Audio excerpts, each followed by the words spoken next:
Okay.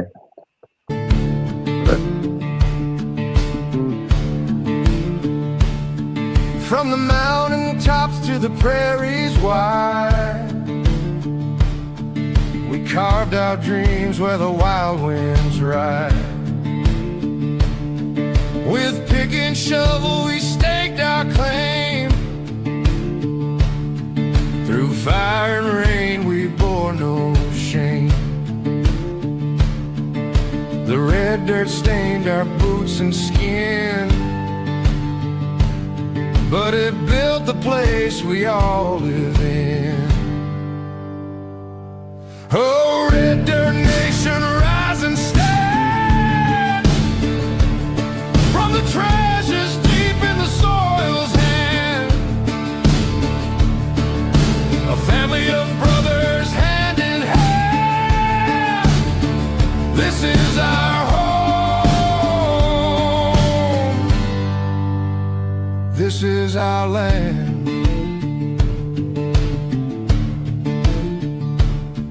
The river sang as we toiled away. Their whispers kept the fears at bay. Fields of gold from the seeds we sowed,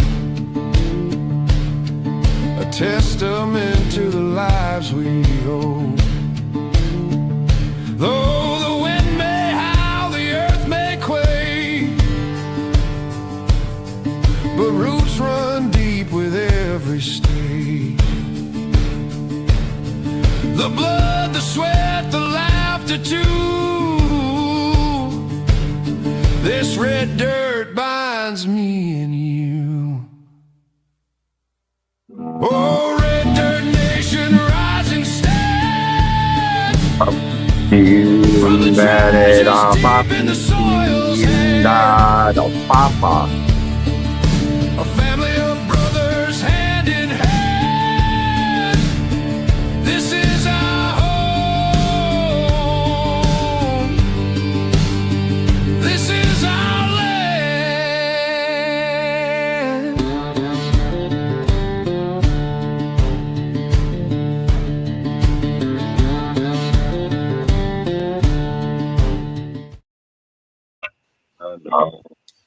Okay, there we go.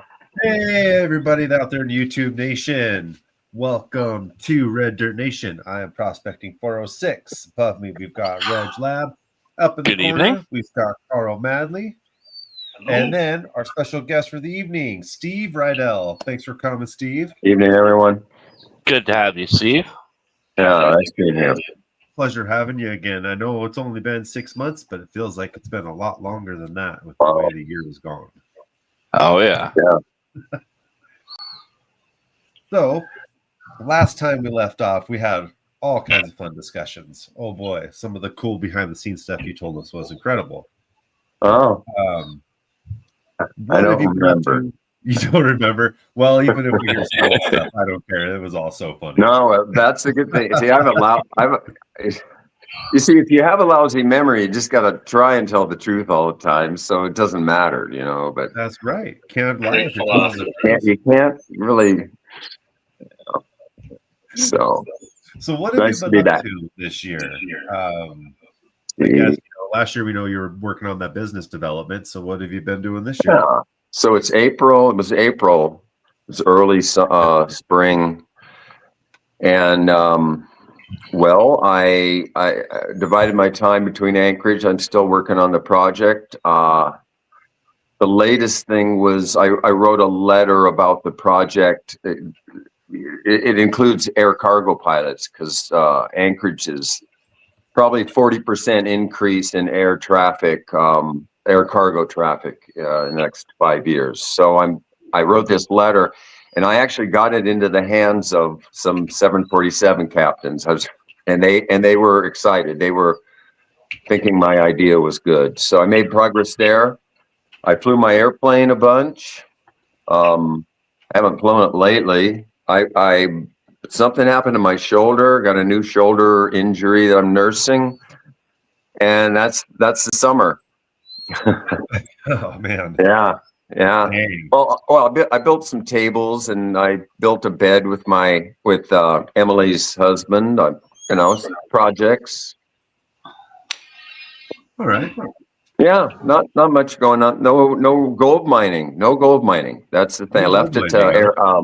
I left it to those guys, Alex and Emily. I was actually going to ask you if you went up. I haven't watched any of the newer Bering Sea Golds. I've been Oh swamped. So I was going to ask if you'd made it up there. no, Bummer. I really wanted to, but I just got sucked into this project, and then here I put in 800 square feet of garden in a lot of virgin soil too, and I had a little 5 horsepower rototiller, and I have a four-wheeler. So it was brutal. It was a couple of weeks of work, and it put a lot of effort into it. I'm very proud of it. It's covered in black right now, black plastic, and it's going to be garden soon next summer. Nice. Oh, Yeah. nice. Heck Well, yeah. You mentioned the four-wheeler. I remember a picture earlier this summer of a four-wheeler in a not so great position. Oh yeah, yeah. Well, which time now? The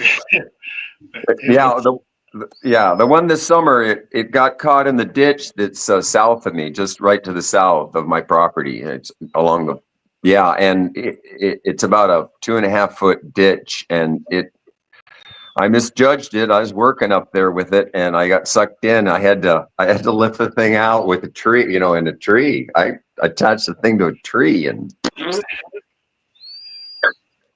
Nobody got hurt. no, I know. But I also out on the main road here. I put it upside down there one time. The earlier model, the Polaris. I put that thing upside down there. That ditch just sucked me in. I'm not safe in a four-wheeler. No, that thing's great though. I love it. It's a plow. It's my plow. So it's golden. They're made for having fun. They're not made for sitting around and being safe. Yeah, that's true. Yeah.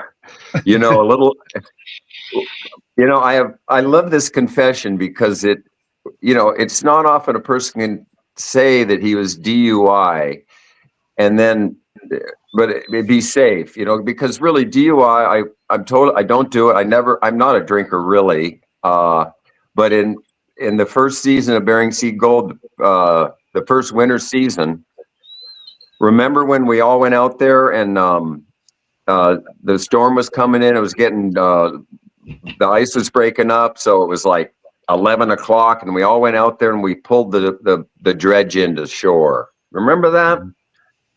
I don't know. Well, that's what happened, and that was, they filmed it and then everything, and John and I had had a drink, John Bunce, and he gave me this drink, and it was 4 drinks. It was 4 things of alcohol, and I'm a 2 guy all my life, 2. That's it, right? So I'm drinking this, and it's, the New England iced tea, right? You know what those are? Yeah. Yeah. That ruined my wedding. Yeah, right. Yeah. It was the only time I've been DUI because right after I finished that drink, I was going, "What the heck, John?" And he said, that had 4 drinks in it. And we got the phone call from Discovery. You need to go out to the dredge on ice. You need to go now. So I jumped on my wheeler. I was friggin' flying. I mean, in my head, I didn't crash or anything, go fast. I'm not a fast driver really, but it was DUI. And then when we arrived, John was totally lit up and he crashed onto the beach. I don't know if that got on film. I don't remember that. Yeah, well, we had that cover in case the weather got bad for the sluice box. It was 16 by 8 on skis, and John towed it onto the shore like 30 miles an hour and kind of exploded it a little bit. Yeah, a little bit. That was my kitchen when I was up the hill from Dredge 6, and with the yurts and everything. That was my kitchen. That thing it had visqueen on it, reinforced visqueen, and I put ends on it. And it was awesome kitchen for 2 years. Yeah, Nice. yeah, Well, it was. Seems like the tradition and the spirit up there. You know, you build what you can with what you can and make it last as long as you can. Well, after he crashed, well, Zeke didn't want it anymore. He just gave it to me. So that's what happens, though. The miners trade things, and Yeah. favors. Oh, I mean, it looks like there's a lot of different little junkyards up there, so you might as well. Oh man, It's not always just your junk. Oh, there's a 5-acre junkyard there that would spin your head. This guy's been collecting now for 6-8 years, and he has stuff I recognize. I know that dredge, that piece of junk. Yeah, and but it's super. He's got the old Emily's old dredge before her pontoons. He's got those. Yeah, Her first dredge. Yeah. Her first iteration of that thing when they made new pontoons for it, way better pontoons, because those were old when she got them. Those had been on a dredge and leaking for 10 years before she got them. Wow. A much bigger dredge. Yeah. So they were really just reusing stuff for decades up there. Yeah. Well, with aluminum, it's real tricky to weld aluminum where there's no holes in it. And people get in a hurry and they don't follow the rules. And you got a lot of bozos up there that think they're welders, and they're not.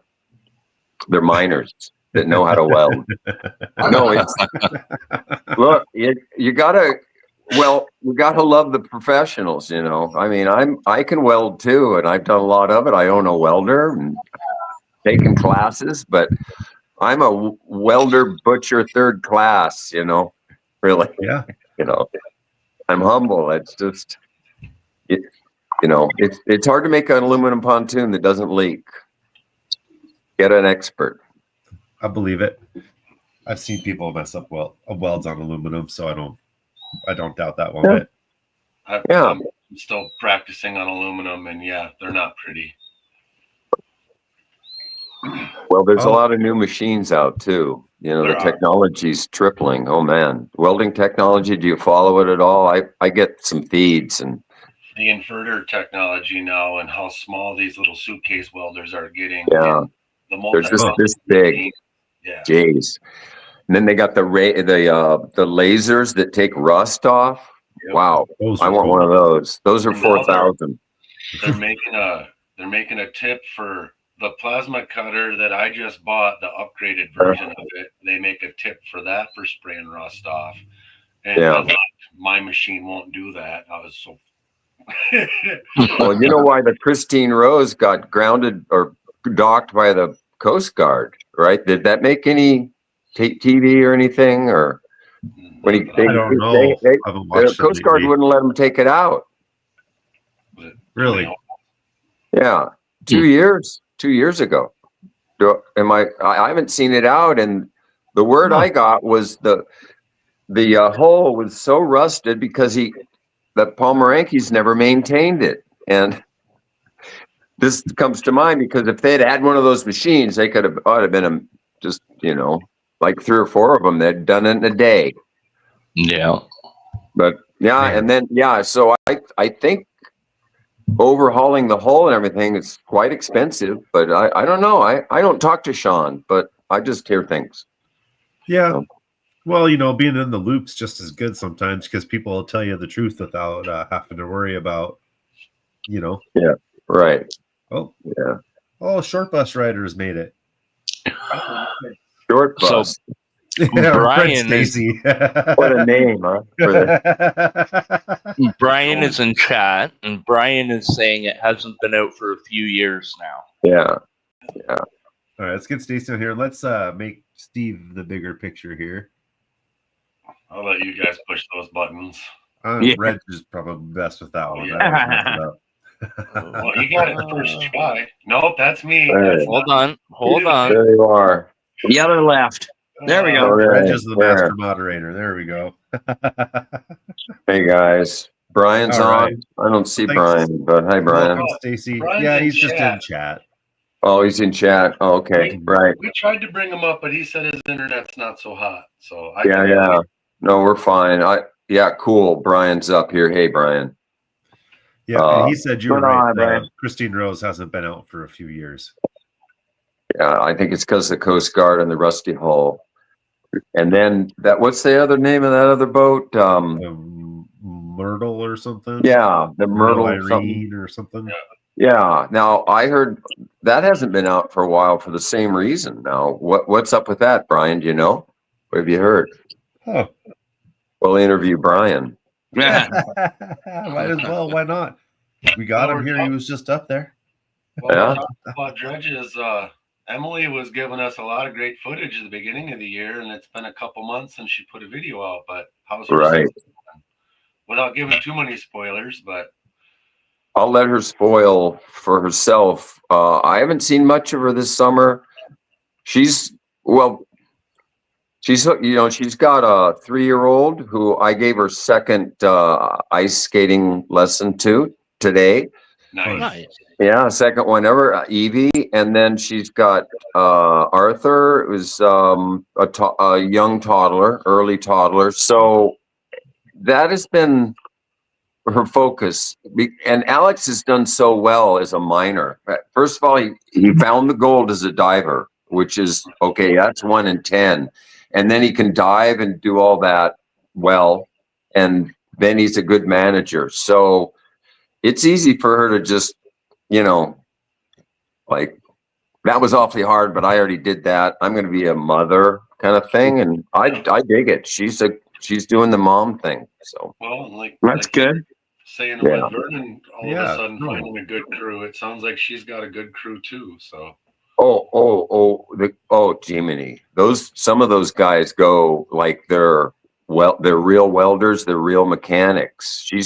And they're like dedicated. and they built her a real boat. Good. That thing is nice. Right. Oh yeah, Dan Rainwater.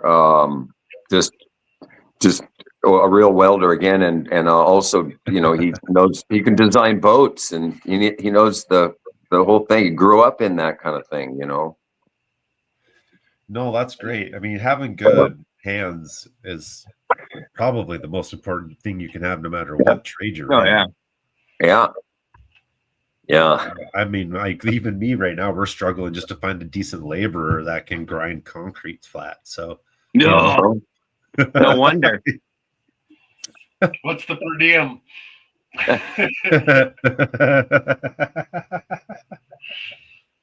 What's yeah. I got oh, a question for you. The Yeah. Oshkosh show. You said you were going, and I was like, man, that's my chance to come and hang out. And then I Right. ended up going to Montana to hang out with these guys, so I uh-huh. didn't make it to the Oshkosh. But it looked like you're having a pretty good time there. Well, if I were a speaker, I would have been frapping because it was too much. It was. It was, just the heat, because I hadn't been out, it's all winter, and it was 90 and 80 a lot. So, but then the change in technologies in aircraft, experimental aircraft, and the change in law. Wow, it just everything. The people, 700,000 people. So, but I'm going next year too. I'll be much better at it. So I got. what is this thing you went to? I'm not familiar. Oh, okay. It's the gathering every year, and for the last 50 or so, it hits records every year now. 700,000, like I said. It's an experimental aircraft association, and it started with this very charismatic fellow who had apparently didn't have a dark side like most really charismatic people, but he got all these experimental guys and airplanes and made this organization in the 50s, and now it's just there were 3 hangars devoted only to children, ages like whatever, 12 to 17, that would let you rivet it would let you deal with fiberglass. I think they were given helicopter rides to them or something, but it was like they're very dedicated to kids. There were tons of kids there, and that was it blew me away. Just seeing the devotion to kids and education, and then you have seminars and am I going on too long? Does this too many details? No, you're good. Oh, no. Keep going. No, I mean, it's cool to hear. Well, it was like a very intense week, just super filled with all this information. Like there's a whole, I have an interest in World War II airplanes, kind of. I mean, I have my own genre of airplanes, experimental, an airplane that I want, my dream airplane, but also like seeing those P-51s there are about 30 of them, and also carrier airplanes and P-38, they're very rare. There was an ME-262, which was the first operational jet fighter, came out near the end of the war, or actually came out in 38, but they had so many political problems with it. Anyway, there was one of those there. It's a very rare bird. But like if there was one moment, like right in the whole week, the pinnacle was when I talked to this fellow who has computer and all the machinery to make a part. Just you design it. Let's say it's a bulkhead, right? You design the bulkhead and you push a button and a part comes out. Wow. Wow. That's like, whoa. Yeah, like, whoa. That because the machine makes it. And so you think about your experimental airplanes now, that there's the 50% rule, and they've been riling against that. You got to make half the airplane minimum for years, because it's like, well, there's a lot of the airplane that you'll never ever deal with ever. You're never going to work on it, right? Because like the wing, okay, there's certain things that, okay, so get the wing made in a factory, and then you add everything that you might work on it, the ailerons and the flaps, and so now airplanes, it's going to be like the 80% rule, where you just glue your airplane together. You get it in a big box. That's just incredible. Wow. I think. Anyway. I know I'm about 3 hours or so by car from Oshkosh. In the week before and after, the skies are just filled with airplanes nonstop flying in and out of it. I know they come from all over, and that itself that event. Of course, it's the most populous airport in the world by 10 times. Wow. And they've got something I learned. Okay, they got a big ass tower, looks like an international airport tower, but they've got 6 or 7 satellite air traffic controllers that are way out, like miles out there, and they're all in orchestra. It is just amazing. Yeah. And if you blow it, they got an alternate strip already worked out for you. You go there, there's not much traffic. You got to go. But if you screw up or anything, if you bobble much, boom, you're gone. Get out of here. Too much traffic. They're landing 3-4 airplanes at a time sometimes. People will come in like that. Jeez. It's an amazing event. Just in the energy, Sounds like it. That's super neat, though. Airplane nuts. Air shows when I used to live next to an Air Force base, they were so cool. Yeah.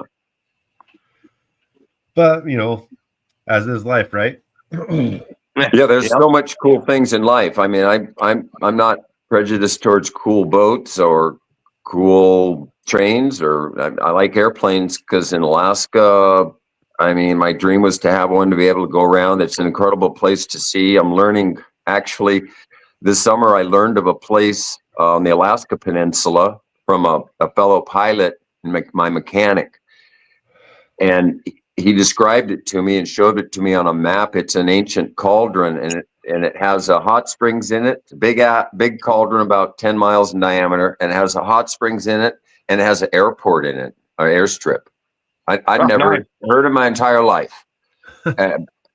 Yeah, and I'm like, and he said, "Yeah, go there. It's great." It's just like I never even heard of it.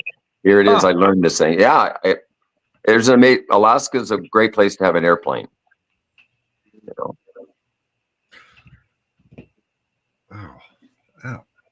Oh yeah, just got back 10 days ago. Ooh. So it just finished mining up there, huh? Oh wow. Who? Oh, Brian. Yeah. Oh, I wonder if what's awfully small print. Oh, I got back from went through the box of mail, and I found pay dirt bag from you guys. Well, how much gold did you get? Come on, fess up. Come on, don't lie. One of these, maybe, Brian? What? Who sent you the pay? Yeah. Pay dirt when you're working for Byrne. Come on. Right. He's got great leases. You know, if you can't get gold on Bird's boat, I mean, we saw those cleanups you were showing off on Facebook. Yeah, Don't you lie to us. yeah. Oh man, speaking of good cleanups, do you have any cool behind the scenes like stories about things that happened during cleanups?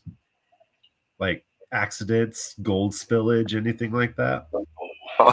Well, I had a gold spillage during a cleanup.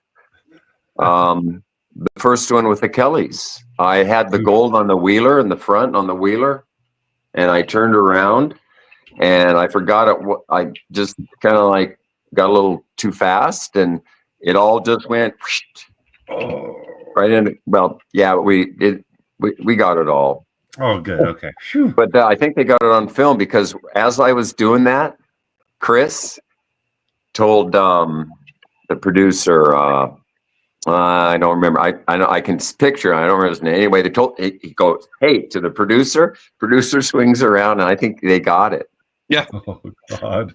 But what they didn't get. I tell you what they didn't get was okay. So we went down to took the sluice, the tiny sluice down to the Dredge 6, so we could have water, and we had a pump there. And Andy had a little baby snuffer for baby nose, right? You ever seen those things? Yeah. Yeah.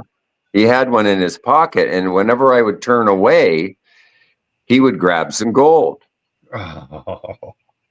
And I caught him doing it, and I thought, okay, it's 3 against 1, and I don't have a weapon, and I can't go get one.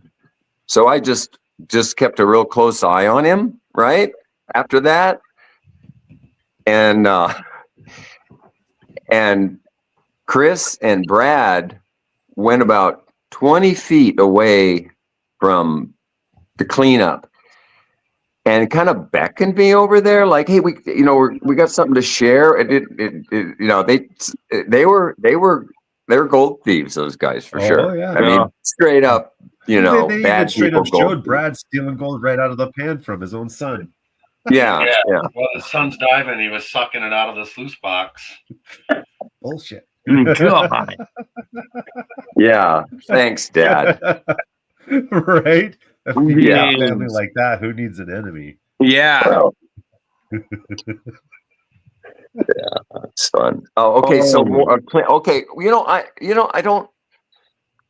I never liked panning in the beginning. Yeah, I wasn't very good at it, and so the cleanups to me were kind of a negative thing because I wasn't good. I wasn't good enough to really hardly help, and I didn't get good, but I did redeem myself. But my last season, I really enjoy it now because I follow these guys, and then I got okay at it.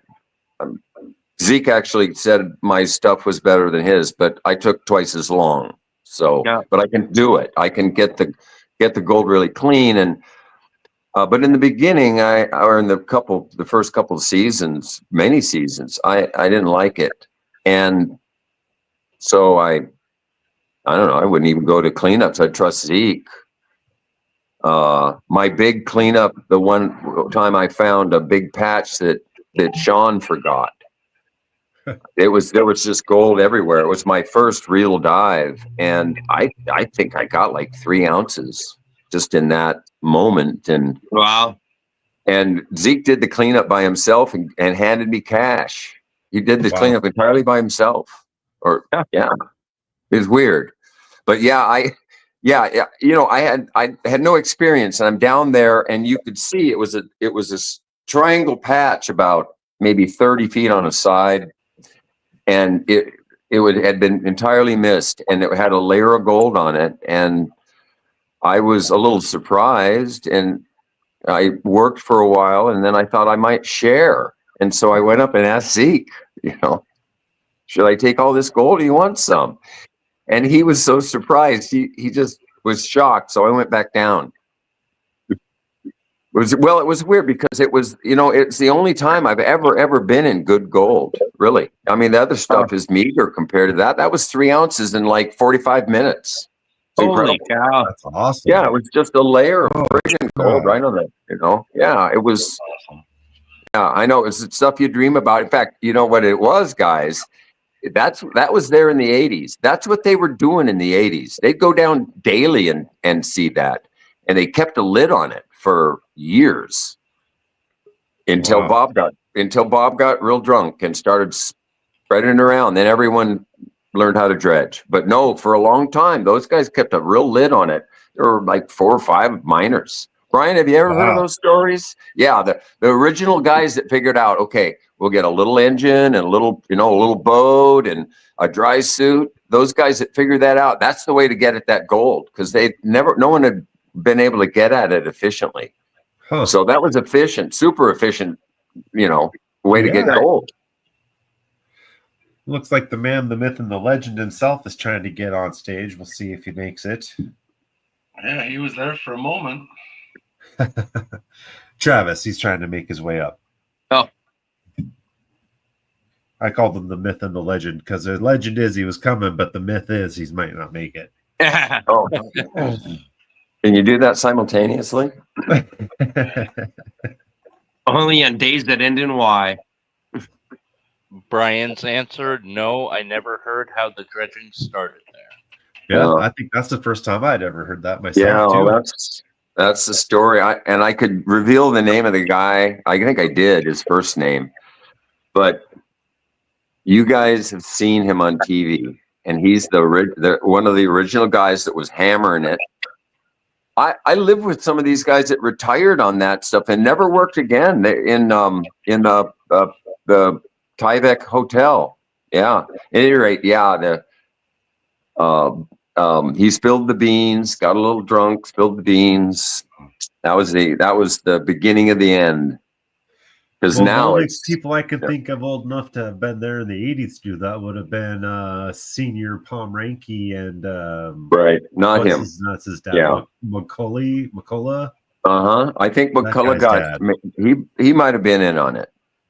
Yeah, I'm not sure that. Yeah, I know I'm just him. thinking of the people that were older on the show. Right. That might have Yeah, on been, the show. Yeah. Probably just a blurb or two. He never made much of a character. Gotcha. Yeah. Well, either way, that's cool to know. Yeah, I mean, yeah. that's pretty fascinating how these guys found all this stuff.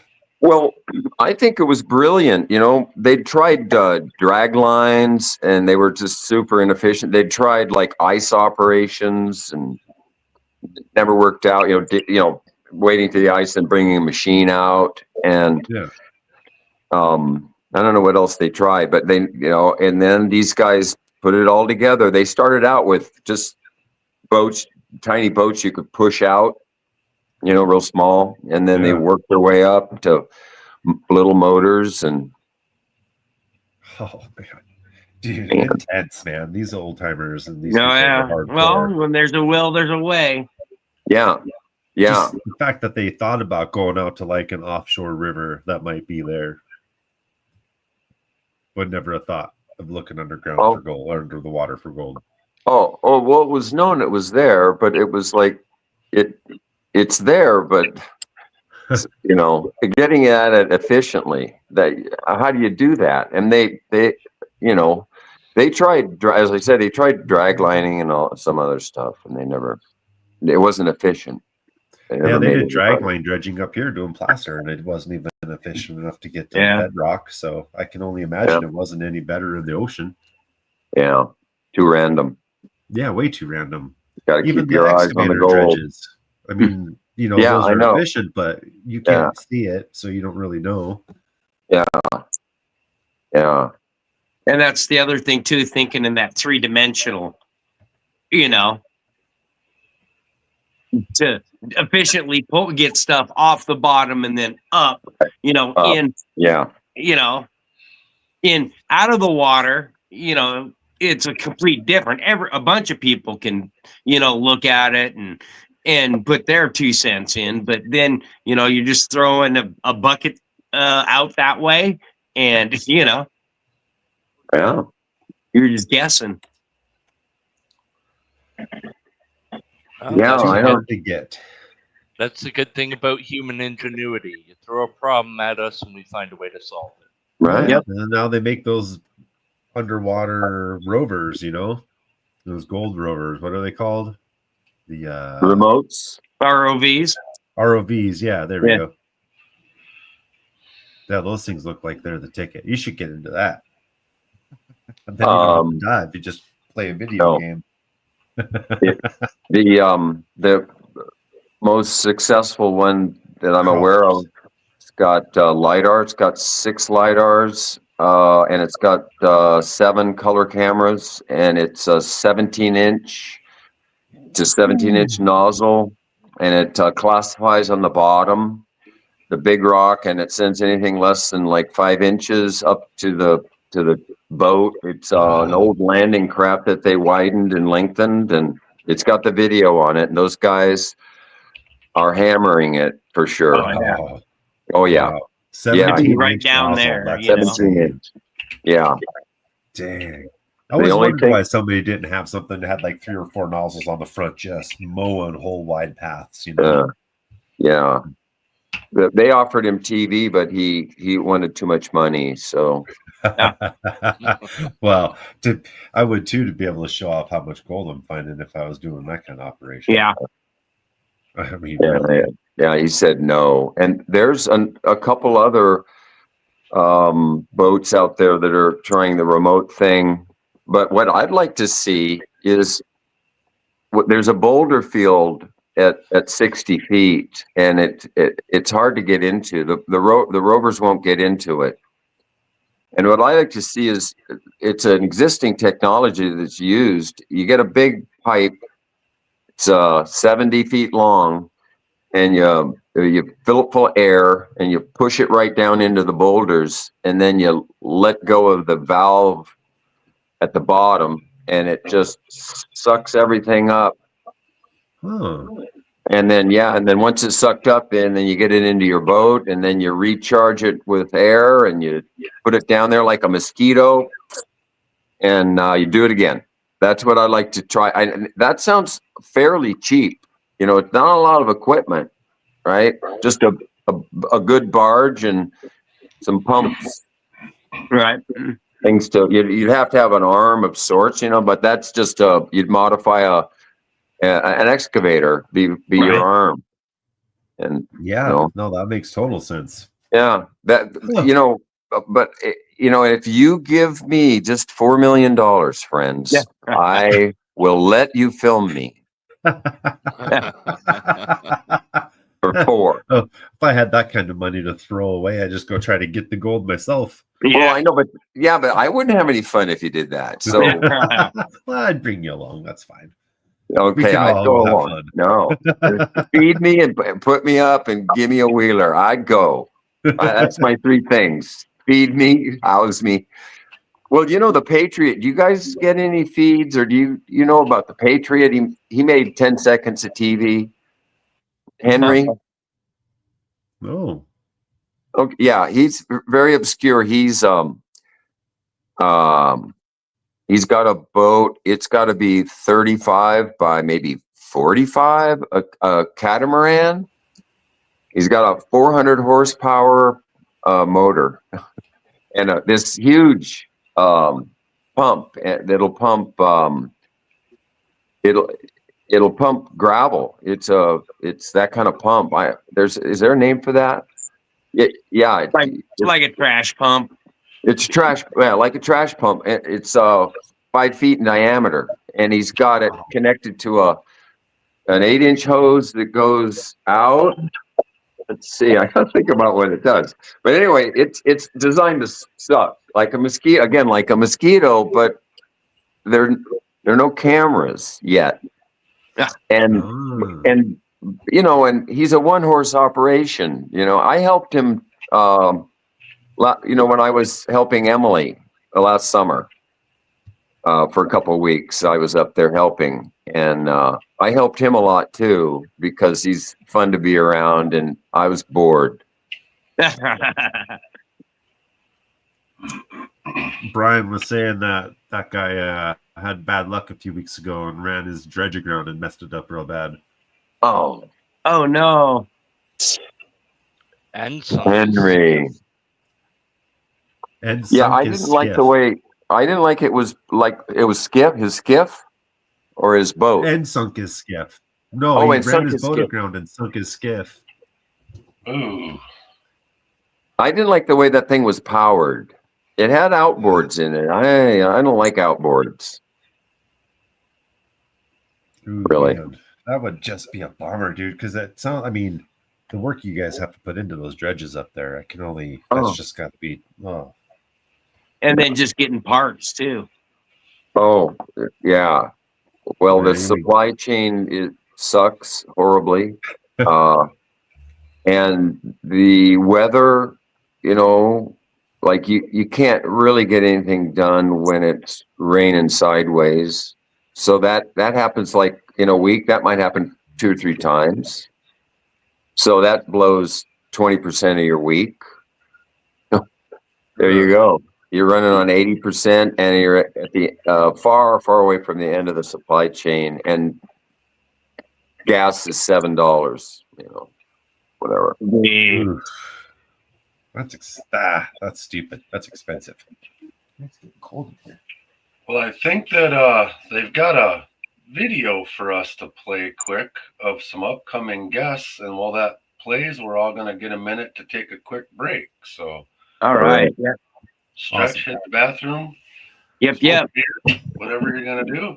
So as soon as I think Reg just found it. So as soon as he gets Oh, Red Dirt Nation, rise and stand from the treasures deep in the soil's hand. A family of brothers, hand in hand. This is our home. This is our land.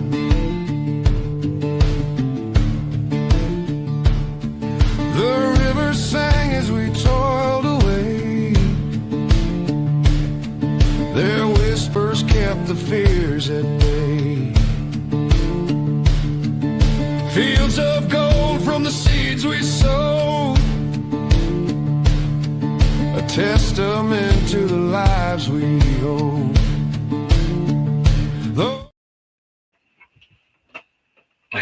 All right. and just like that, we're back. That was quick. Yeah. Well, again, thanks for coming, everybody. Steve will be back in just a moment. We took a quick break. We think thought that video was going to be a tad longer. Oops, sorry, guys. No BS on my page says that music was made by AI and Chat GPT. And yes, you are correct. Lord Shadow put that together for us beginning of the summer and the end of the summer. And that worked out really well. So there we are. Yeah, I even have a couple more he sent. Yeah. The cottonwood. Well, yeah, so let's open it up to chat for a minute. Do any of you guys in chat have some questions for Steve before we continue with our portion of the Q&A? I know Carl said he had some stuff he thought of. We went through most of mine. Oh no. Well, yeah, I don't know. we done the Oshkosh Emily updates. Emily updates. Right away, we talked about your housing project on your property, and you said, Yeah. and then you offered up that you haven't done any mining or anything this summer. Oh, I got one. Are there any new shows or solo Steve projects on the horizon? Right. Well, I look forward to them when Emily gets kind of lit on motherhood a little bit. You know, when the kids are, you know, I don't know how old, 6 and 8 maybe, when they a little more independent and don't need to have mom clean, you know, all the time. Once Right. she gets a little freedom, I think we're going to crank out some stuff.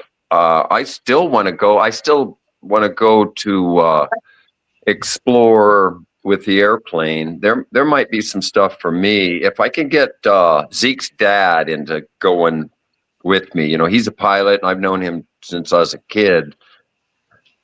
We met in high school, and he's a pilot, and has airplanes. And when he gets, if we could put something together, we're going to go out prospecting in There you cool go. places. Yeah. So Yeah. that, I look forward to that, and it might be a while. You know, with AI help, I don't know. I might just dabble into it, but you know, just working alone, that's no fun. You know.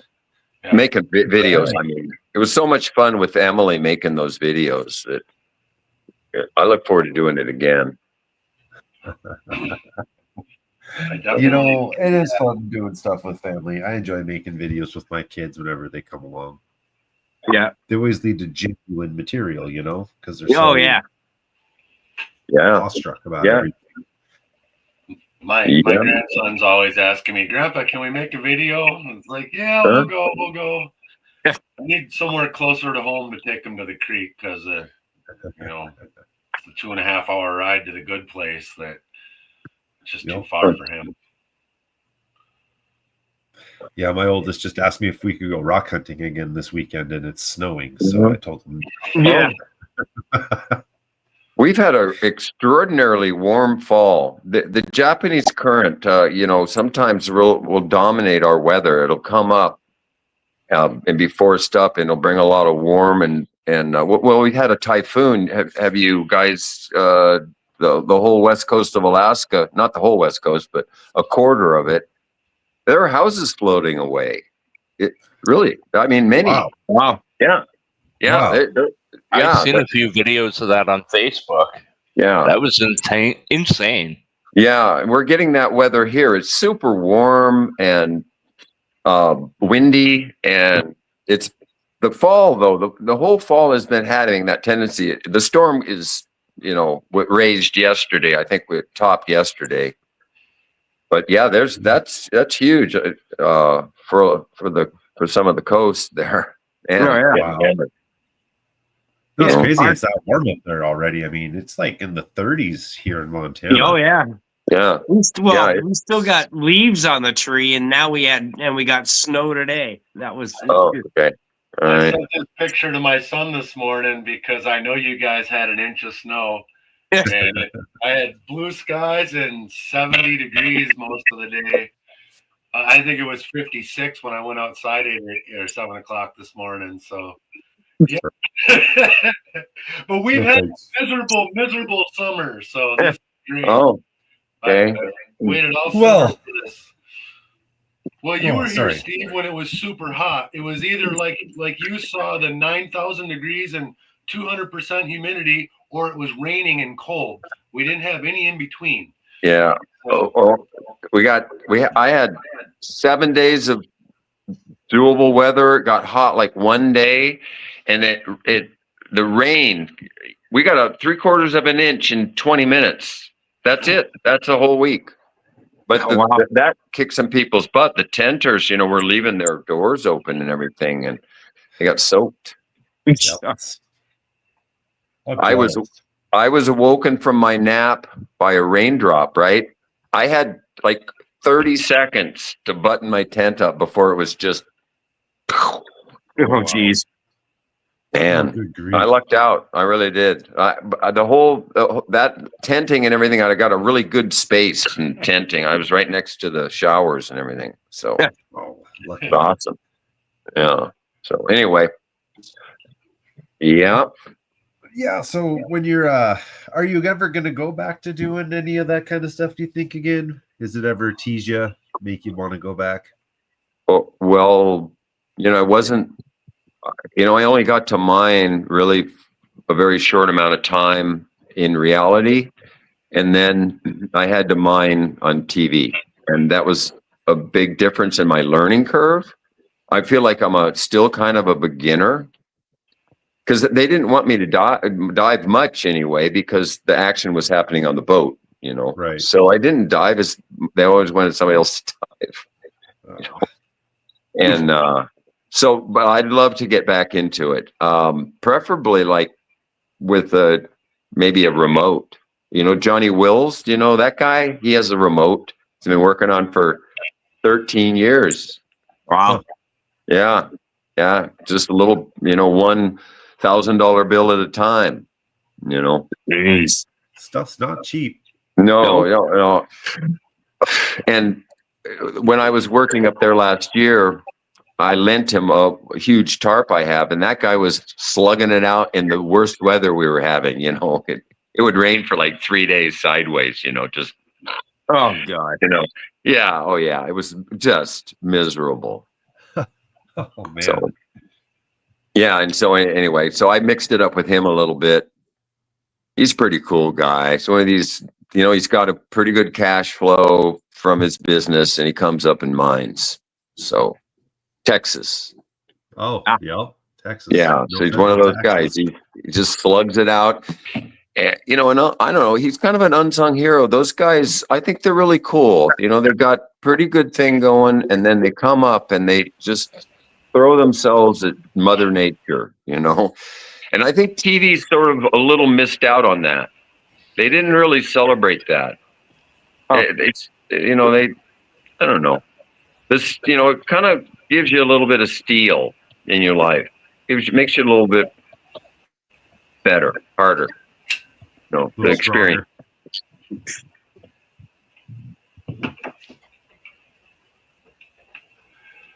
Degrees. Oh man. Yeah, it would be nice to be able to just work in 85 degrees right now. Oh yeah. No kidding. Yeah. I'm cutting tile, so that's Oh. Well, maybe not cutting tile. Yeah. Well, I'd rather do it in the warmth. Yeah. Spending all day running a cold wet saw is no fun. No, it's not. But worse could be worse, right? I could be digging in a hole, dredging with no heat in my suit. Yeah, that's true. I mean, Your suit. Yeah. Your suit.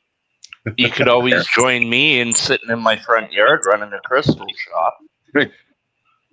That's not such a bad thing. But standing outside in the snow fixing machines. Hey, I did a whole brake job.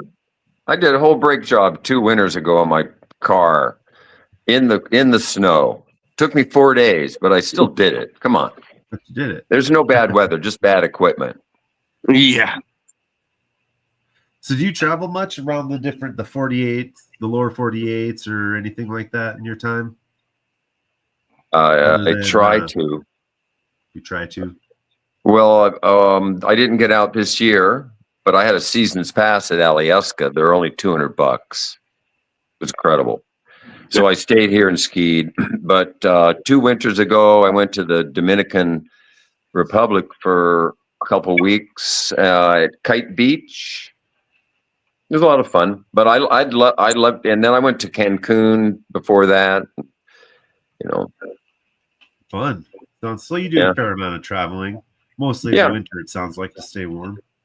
Well, yeah. Well, Alaska's a lot of fun in the summer. There's a lot to do. Oh yeah, especially with the extra sunlight and everything else. Yeah. Well, and there's the fish are running and the birds and everyone's, they got 20 hours of daylight, and you want to either work or play forever. And there's it's beautiful, and the weather's generally pretty good in the summer here, and So yeah. it doesn't get too hot, but it stays at. No, no, no. I even in the interior, if they're having a good summer, 100 is unusual. 90 is unusual, but There you 80, go. yeah, that's Okay. yeah. Okay. So Travis had a question for you down in chat. He looks like he couldn't make it upstage, but he was wondering, do you get recognized on the streets from being on the show? Let's see. Once a month is what happens, or once a month, someone will recognize me and say something. Some people over the time, you see them and they'll see you across the room and they'll look at you, and then they'll look back at their friend and they'll look again, Yeah. and then they won't say anything. They won't come up to you, but that's it goes all over the rainbow. People are all different, and their responses. And sometimes, Right. get a selfie time. Let's You're right. Yeah. Are you generally pretty cool with people if they Oh, yeah. interact with you out in the wild? I guess you could say. Yeah. Oh, yeah. Because it's never been a bother. It never got to be like Emily. Like with Emily, it got over the top. Not ugly very often, but it never got physical ever, thankfully. But people can be stupid people. Well, yeah, people being stupid people. It's come on, don't quit talking, back away, don't be so close, that kind of thing. It never got that way with me because I'm a dude, Right. I'm a dude. And she's a woman in a field dominated by men, with men predominantly watching the show. So yeah, you can only imagine there's a bunch of really disgusting dudes who probably approached her. So that's that's I mean, I guess that comes with being in the limelight, but at the same time you would hope people would have a little bit more respect in life. I see the same type of behavior at Comic-Cons. Yeah. Right. Comic-Con's insane. Put a lid on it. Yes, put a lid on it. Yeah, it's okay. Time and place. It's okay. Yeah, time and place. Good grief. Yeah. So, but it's still fun when I and it always surprises me now. Still surprises me, like, oh yeah, right. Did you ever try to play it off? No, that was my brother. Yeah, no. The world is confused enough. The weird in the first year after the show came out, the first show, was Meisterheim and me and that relationship. And a couple times dudes would come up to me and they would want to play Meisterheim. And it's like you're playing a TV character, against a TV character, because that was not me. That was a TV character. I didn't play I played myself, but I also played a TV character. There was a certain amount of acting, and really when it goes, I mean, there's a couple times in TV that happened, the first couple seasons, that had it been reality, I had to divorce myself from the whole thing, But instead, there was a camera there, and it was like, let's have some fun, let's make this, let's make this happen, and let's make it entertaining. Let's entertain, let's make it entertaining, and but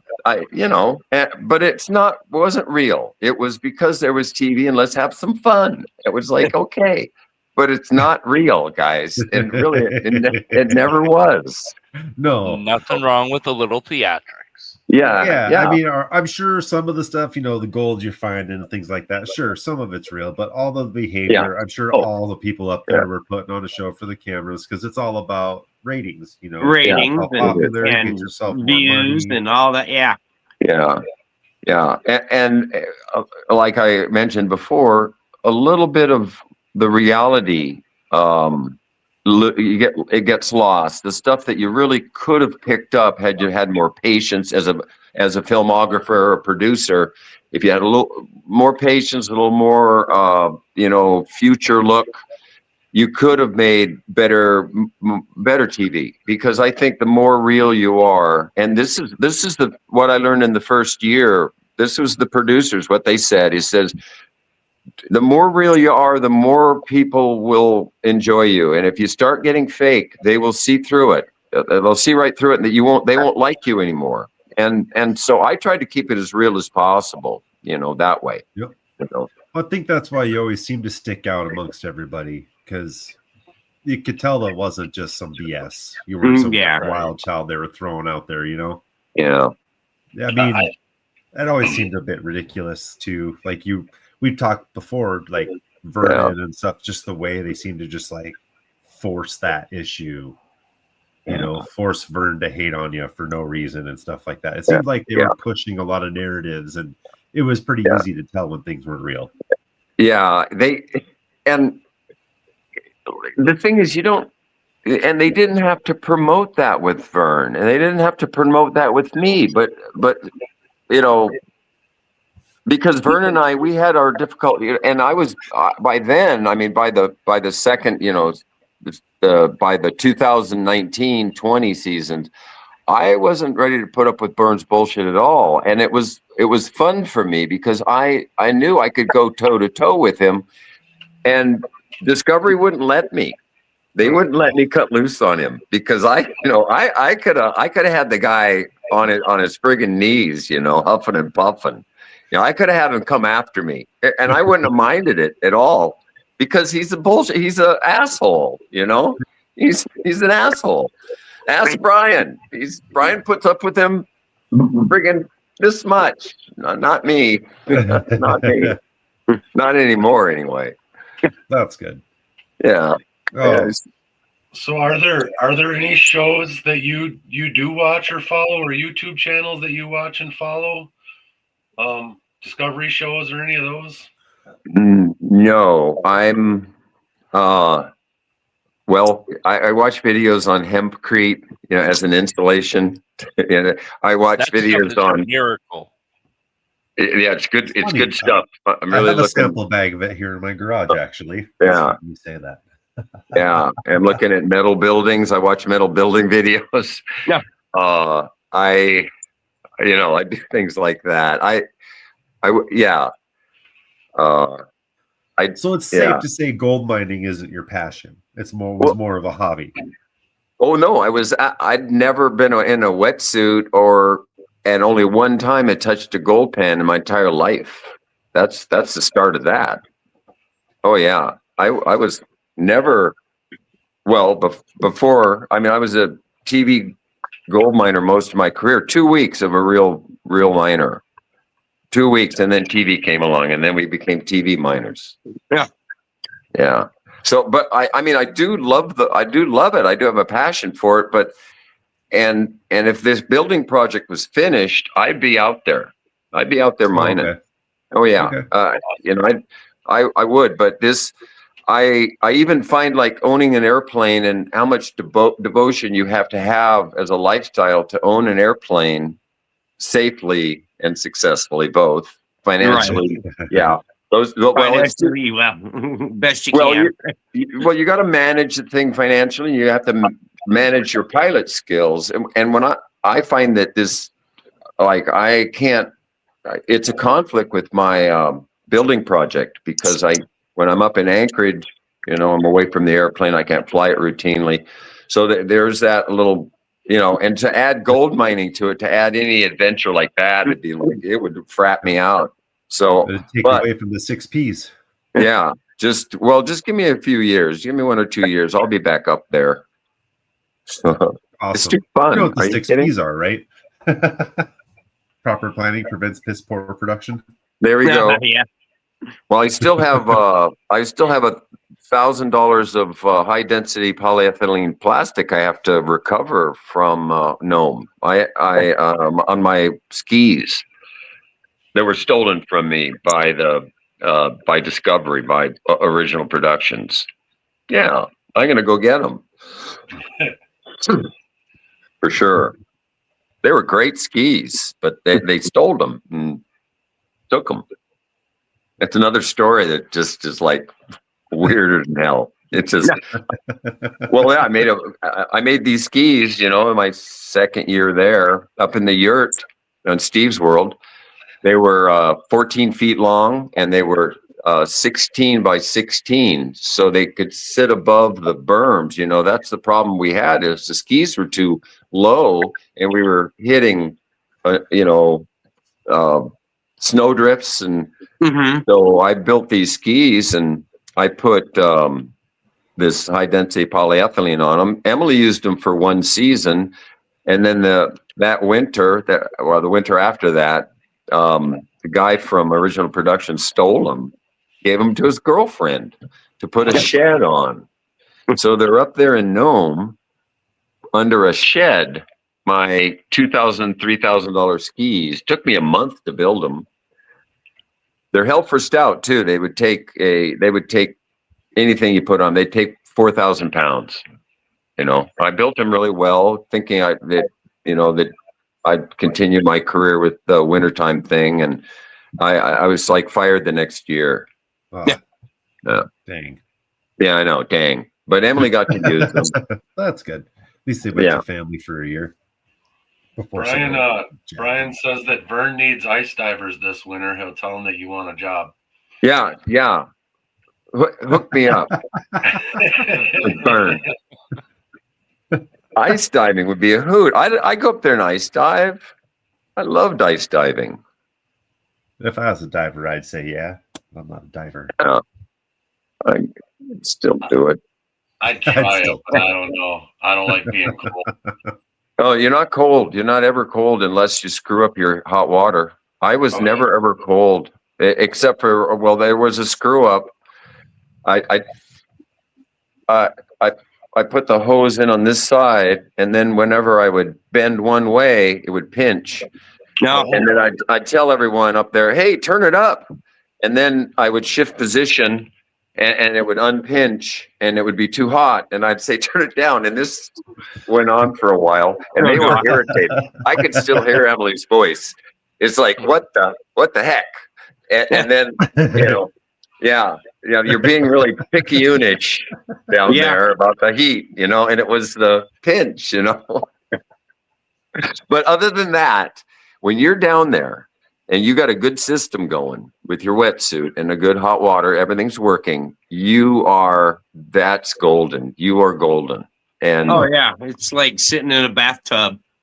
Yeah, you're in a bathtub, and there might be just little slivers of cold, but it's no big deal. Just to remind you how awesome it is. You're down there. It's you and the gold, and quiet. I mean, there's nobody in your shit. Yeah, unless you're on Vern's crew, and then you got someone in your. And then they're on the yak box on you. Yeah, but if I'm up there, top guy, I'm just letting you have peace. I'm not gonna where's the gold? Well, yeah. Oh yeah. That's your when job. You're on the yak box, all you hear is them breathe. The diver breathing. Yeah, that's all I want to hear. As long as you're breathing, I'm fine. I won't pull on the rope. I won't pull on the umbilical. Stop breathing. I'll pull. Yeah. Play some cadence or something.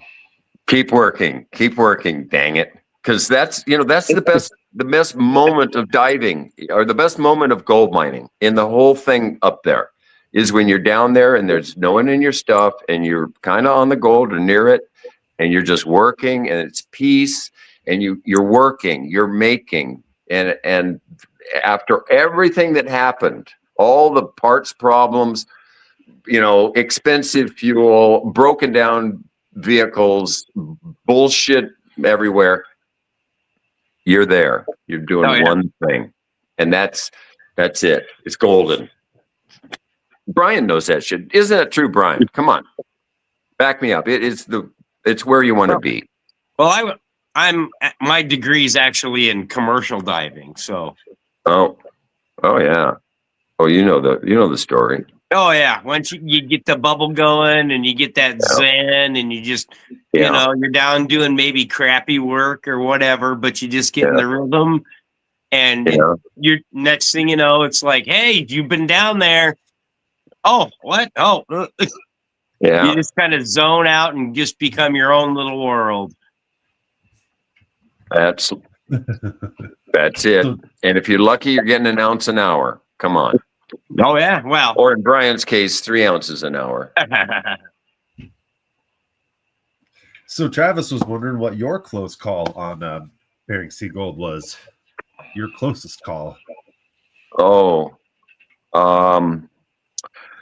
okay. Zeke went down, and it was essentially the test. And he had a good dive, and the lines were freezing up, and I went down. I was second diver. This is the first season under the ice out there. About I think we're in Tomcott, and I had a sudden freeze up. Just No. suddenly, I didn't have it wasn't a respirator freeze up, because the respirator freeze up will give you some warning. It'll be a little harder A to little breathe. chatter and a little warning. Yeah. Yeah, I know. Yeah, but where we had connections with metal, what we needed to do was put a pinhole in the hose and wrap the connection in diver suit and neoprene, sorry, and give it some heat. And that's what we learned over time. And then we also learned how to do the neoprene on the respirator so it wouldn't freeze up. But before all that happened, I was at the end of 80 feet of hose, and it just stopped. And so, everything was in good order. My umbilical wasn't You weren't hung.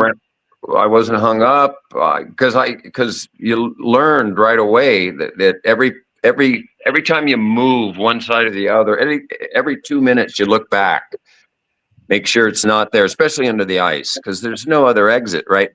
So yeah, so I did like the little squirrel thing on the hose.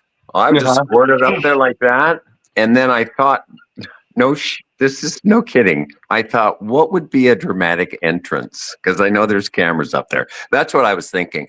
Because really what is you've got 4 minutes of air in your head, in your body to use.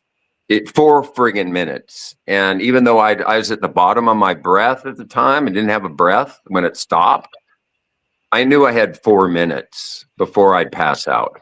And it only took me 20 seconds to back, but it was fast. It was like, because I was like, and then, I got up near the hole and I thought, well, this is TV, so we'll try and do something dramatic. I think I asked Emily to take my mask off for me, so get it off faster or something. I don't know. And then that was but I had 2 near misses on that.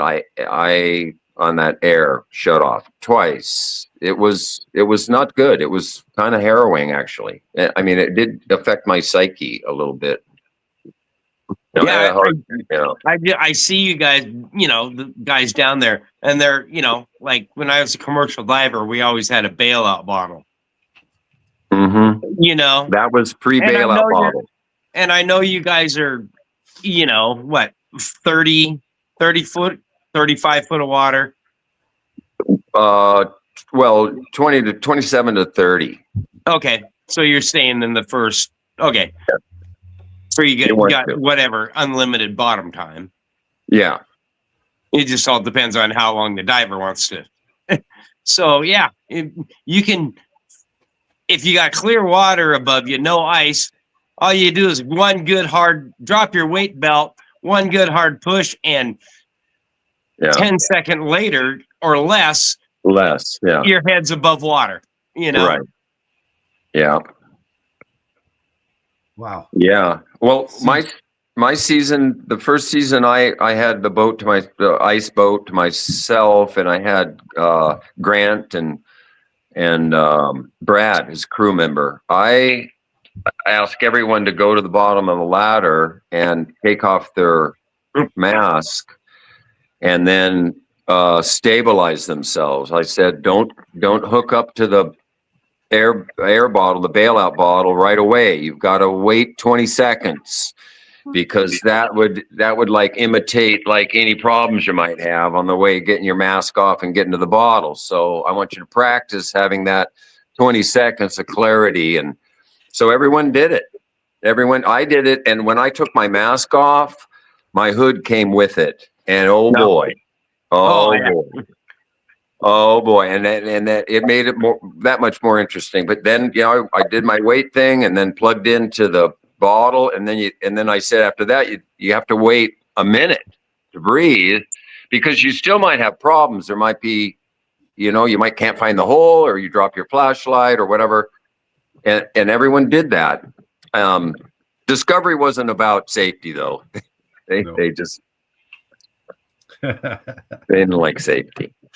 We have another question in chat from Dorothy Richardson. She asks, after diving and seeing and retrieving all that gold, would Steve ever go prospecting like the average prospector in a river or a creek with a normal dredge or a creek sluice or pan?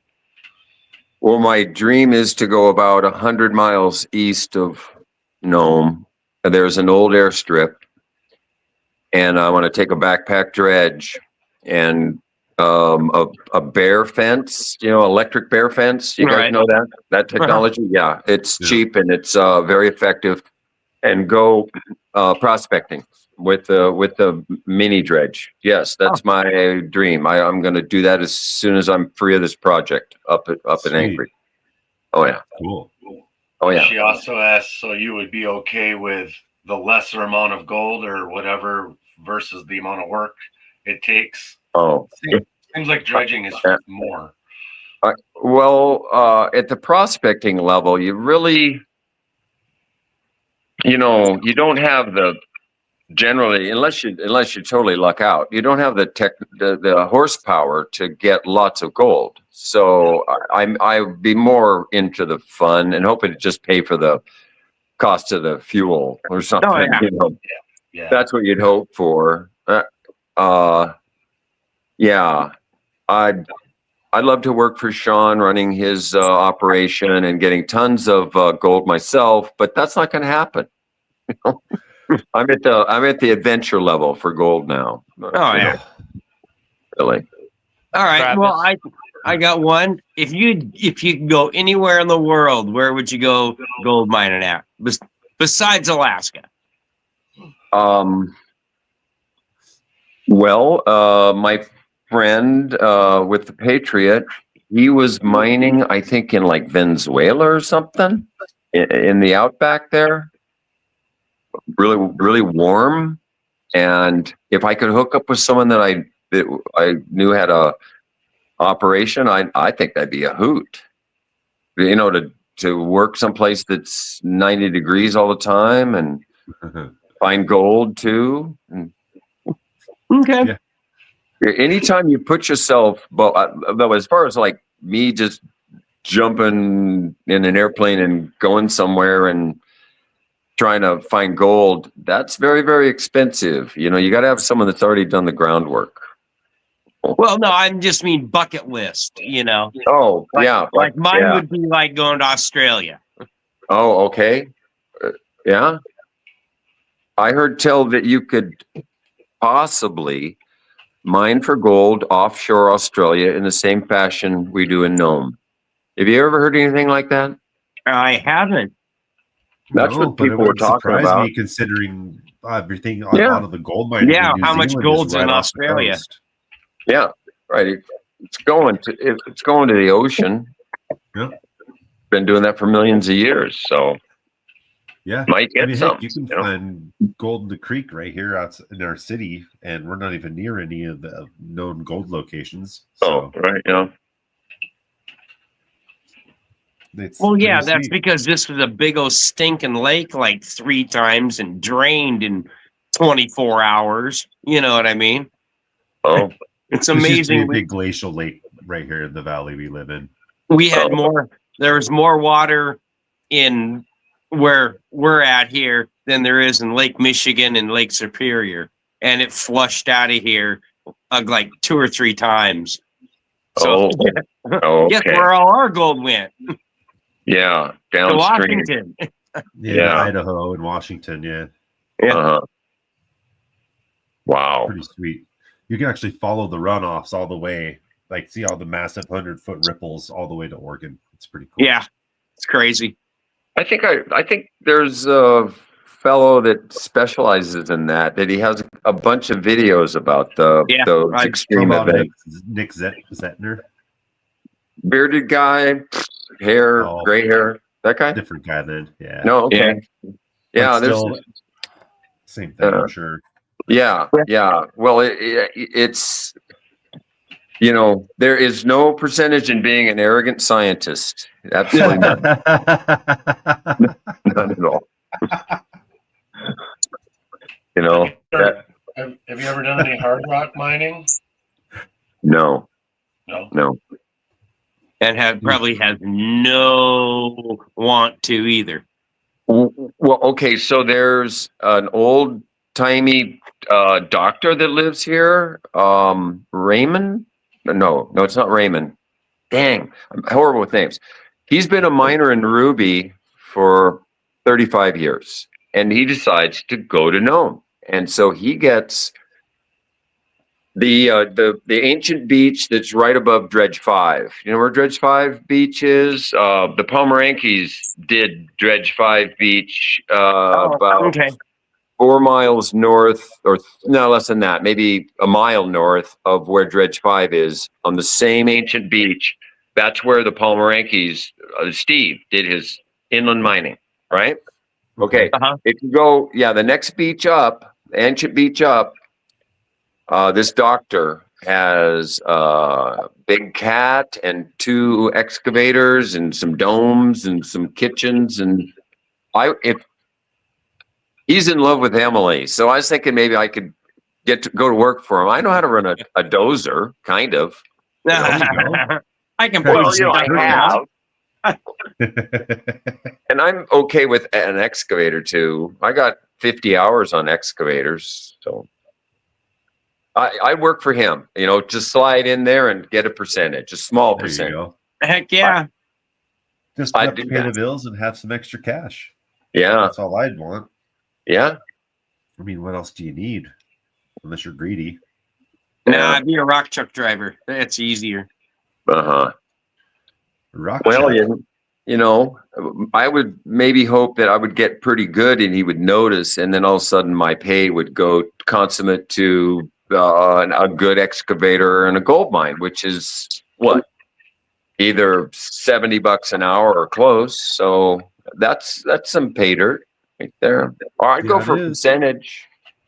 Oh, Yeah, percentage. why wouldn't you? I mean, gold in Yeah. hand is just as good as cash in hand, if not better Oh, these yeah. days. Right. I know my gold, whatever gold you got in your hand is going to be worth a lot more than money. Yeah. Well, Especially it's at really $4,000 an ounce. uh-huh. So with the gold rush, where do they got like gold brokers up there that buy that much gold, or do they? I'm sure they're not going to some pawn shop. You know what I mean? No, you can go 2 different ways. You can sell locally. If you got less than 10 ounces, that's the easy route. Usually the big guys won't process less than 10.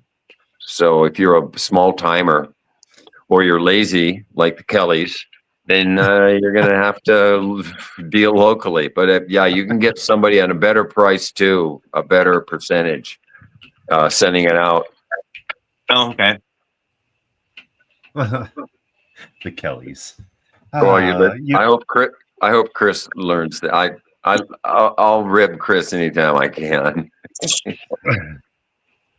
I don't mind Chris so much. He tries. Yeah. It seems like he tries. I feel sad that it seems like his family doesn't care as much as he does. Yeah. Well, he's as evil as his father. He just hides it well. Oh, not surprising, but he did raise Yeah. it. But But he still, does. I mean, He's charming. yeah. Well, Yeah. most He's fun to watch.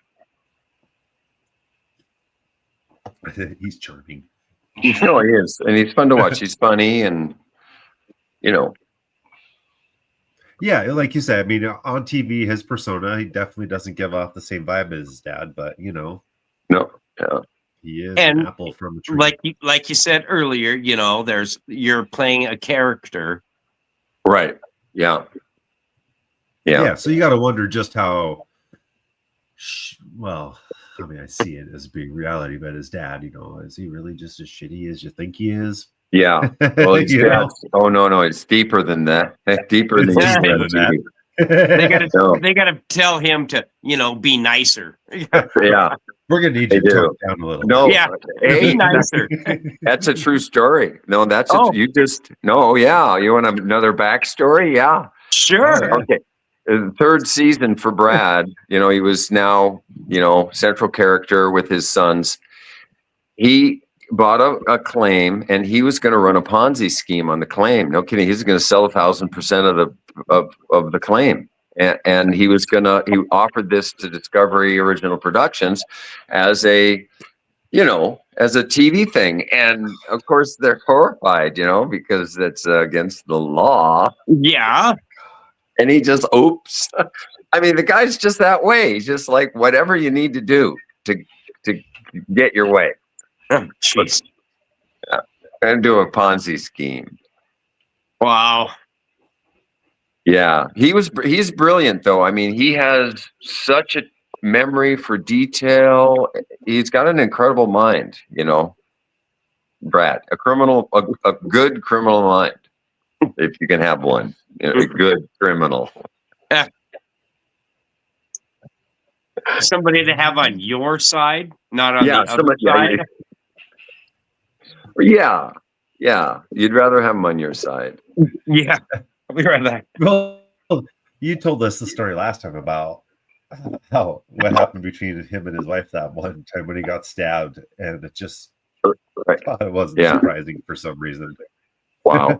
No. Oh no. That's. I think that was actually the last story you told us before we ended up ending the interview last week. Yeah. There's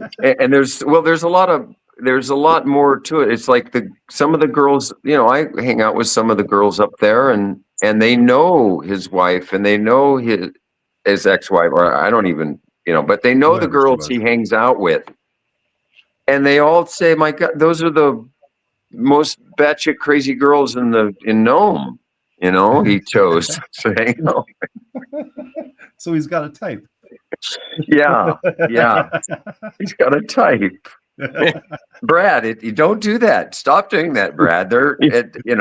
Don't wake up being stabbed. That's just not the kind of girl you want to hang out with. Or hope you woke up stabbed. Yeah, I hope you woke up. Yeah. Yeah. That girl.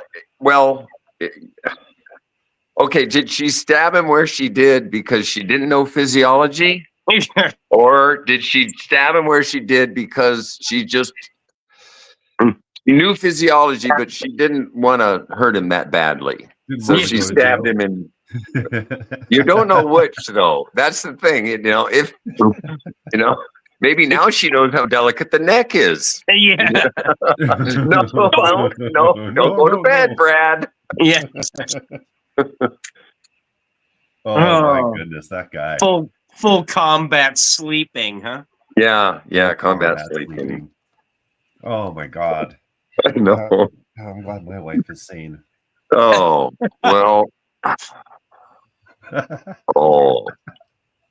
Wait, all right, I digress. Yes, see, now you know why I'm the short bus rider. No, but I do appreciate the short bus mythology. He likes windows, and we appreciate it. Yeah. Somebody has to. Best taste in windows. And if he didn't get us to where we were going, then who would?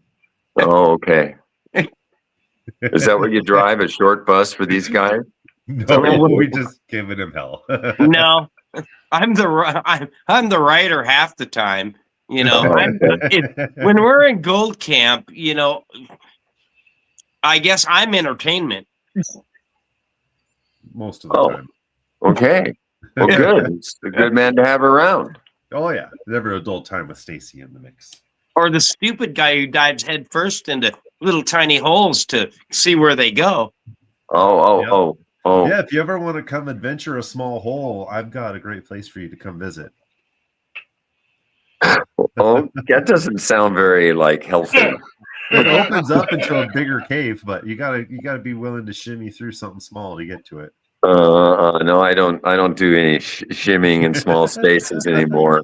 These spiders bother you? Oh, no, not particularly, Okay. but you How know. about how about, How about a million of thousands them? of spiders? Oh, okay. Wow.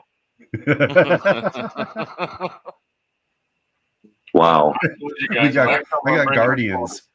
I got protectors.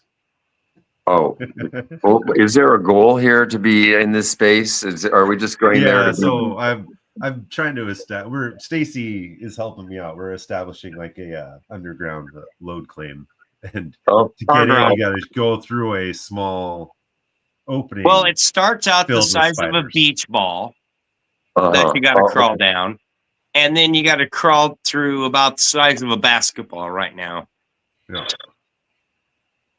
Yeah, I can't even fit through the second hole. yeah. Who is the size of a basketball that's been through there? Stacy. No. Okay, I'm 5'6" and Okay. 130 pounds, and You are all going to give him So, nightmares. but this is not underwater. This is you got air. oh Right. yeah, this is a hard rock mine. Yeah. Okay. Yeah. Well, that would be okay, I guess. But I'm 5'10" but I'm skinny, so I might go through there. Oh yeah. Well, when That in would doubt, be I'll go first and I'll pull. Oh, ooh. Okay, and then you go first, and you pull me out, right? Yeah. You will pull me Do out, the poo right? action. Yep. how long is it that small? I mean, Right. That's a good question. does it open right up, or Yeah, but well, it's about 1.5 feet, maybe. so it's not like a 12-foot Oh. clump? No. No. Oh They're not yeah. big. Oh They're boy. not big, No, you yeah. couldn't wiggle. You can. Yeah, Yeah. the first little squeeze, it's what about that one's a little longer. It's about 2 foot, and then you got to dive. Well, my mistake. I went head first Oh. and popped through there, and then rolled down a rock pile because actually, when you walk in there, the mine is 5 foot wide, 6 foot tall. Oh. Yeah, so you can get around in there pretty easy once you Oh get in. yeah.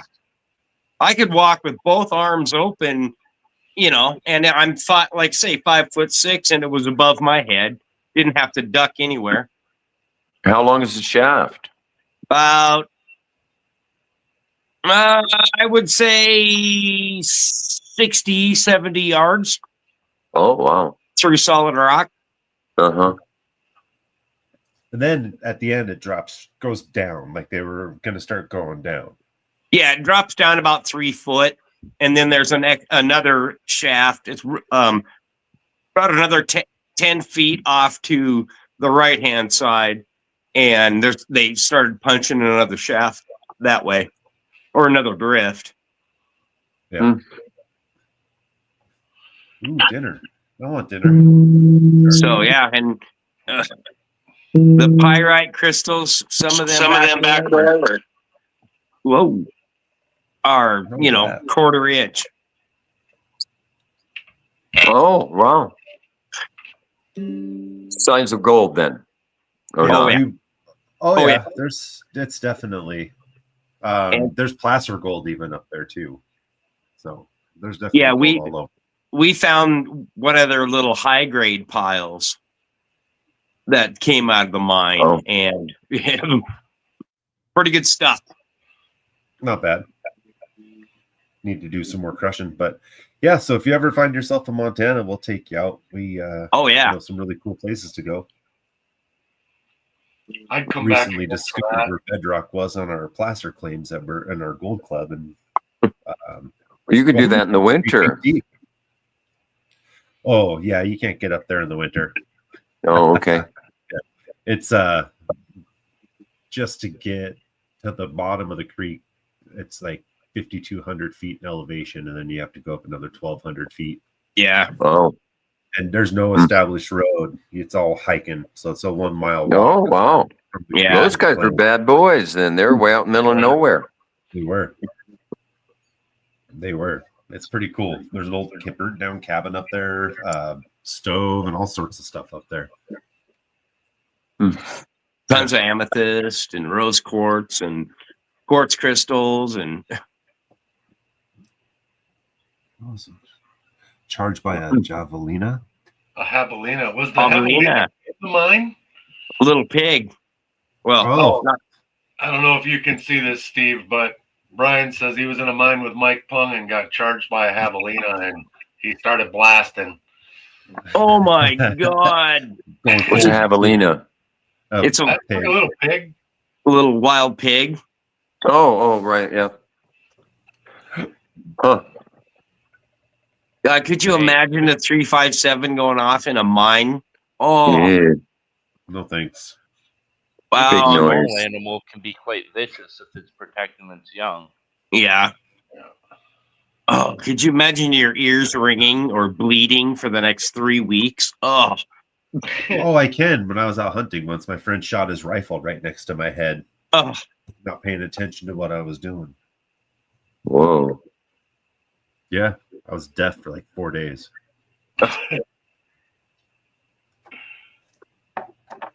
Yeah, Well, it's not hell. like you would expect a pig to be in a mine. No, what the last place I would What the expect heck? Well, those yeah. things to be. The rattlesnake that he was talking about, I could see that, but not. Oh, yeah. a pig. Snakes in the mouth of the cave. Yeah. Up or here, mine. you'd have to be worried about running into a mountain lion more Yeah. than likely in a cave like that. Right. That was the only thing that I was thinking about when I went in there. There might have been a bobcat in there. I Right. just saw something coming out and I started blasting. All right, Danny DeVito. Danny DeVito, yeah. Anyway, That's funny. How would have that been, Nick, if I kicked out a bobcat and it came barreling out of that hole when you guys were just standing there?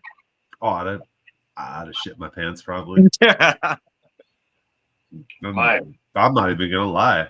I think my dog would have probably been the only one that wasn't afraid. my boss in North Dakota backed up underneath the lowboy trailer, and he was running the hydraulic pump to pick the lowboy up.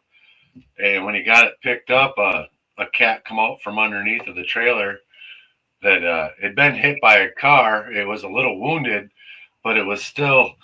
I don't want to mess with a wounded cat either. Oh, yeah. But Yeah. he said he never run so fast back to the truck in his life. And then we had another guy on a crew that had a cat tag, so they called him up and he went and found it and put it out of its misery. Yeah.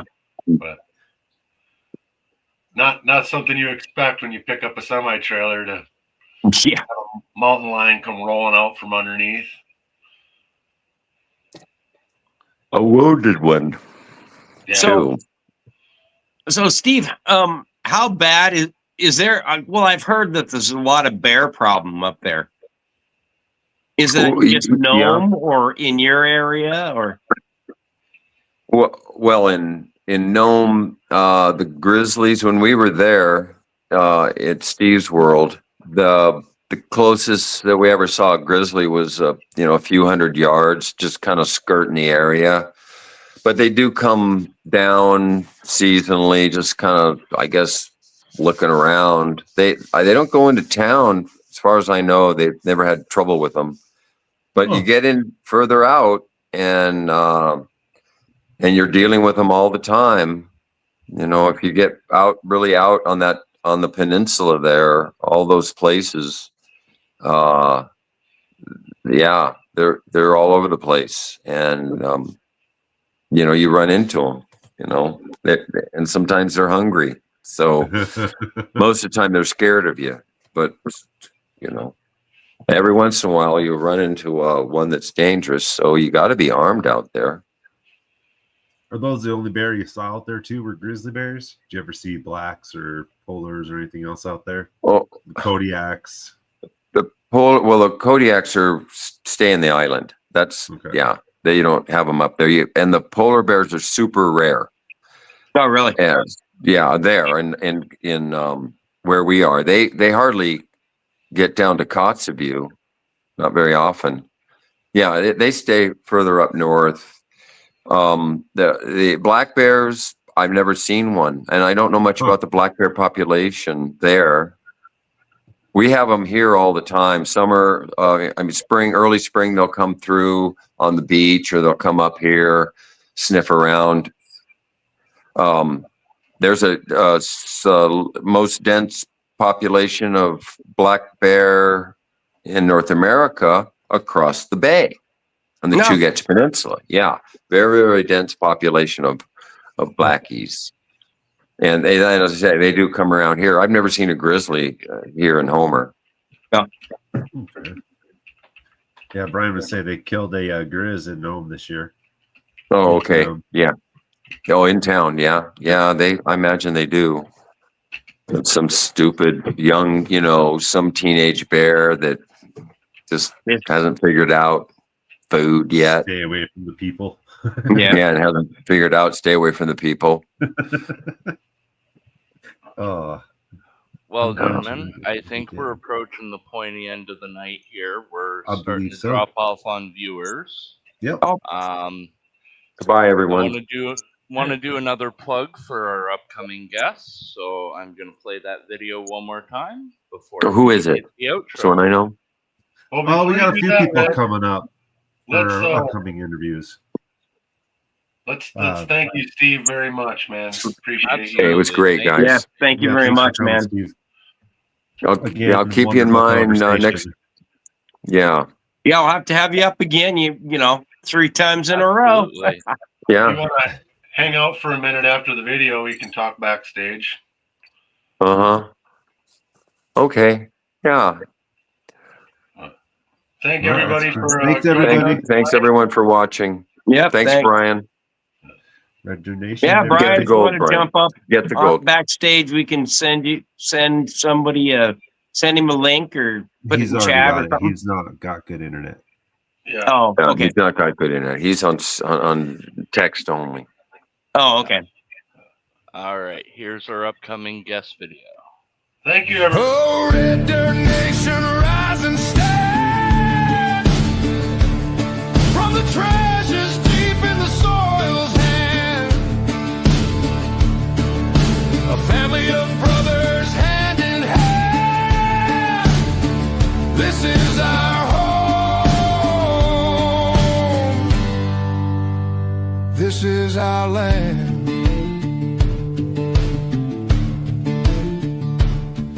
The river sang as we toiled away. Their whispers kept the fears at bay. Fields of gold from the seeds we sowed, a testament to the lives we owe. All right. Oh boy, nap time. And on that note, we're out, guys. We're out of Have here, a good guys. night, you Okay, two. guys. Peace out, everybody. Oh, Cheers. Yeah.